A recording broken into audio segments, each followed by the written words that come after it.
A doctor stood by the entrance. The moment he saw Randolph, he hurried over. Draw her blood. Randolph didn't waste a single word. The doctor glanced at me, hesitation flickering across his face. But this young woman's complexion. She's fine. Randolph cut him off. Draw it. I was pushed into a chair. My sleeve was rolled up. When the needle pierced the vein, the cold spread up my arm like ice water filling my veins. The blood left me drop by drop. I'd just had a miscarriage. I had no strength to fight back. All I could do was let my head fall against the chair, and stare up at the white light overhead, watching the halo pulse and expand, pulse and expand. My consciousness began to drift. Randolph suddenly took my hand. His voice softened.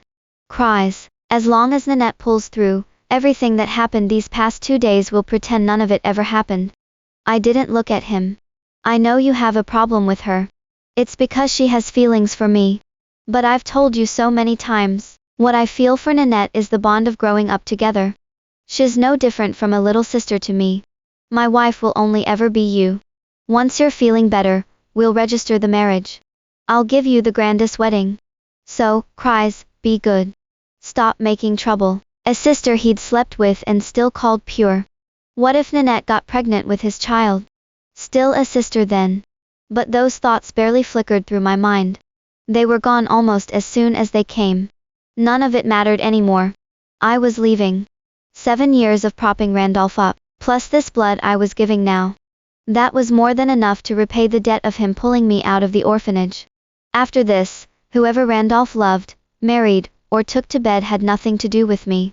When the transfusion was over, I could barely stay on my feet. My vision went black. I nearly collapsed right there on the floor. But Randolph didn't notice. He was already gone, checking on Nanette. I pulled out my phone. My fingers trembled as I sent my location to Isabel. Can you come get me? The reply came almost instantly.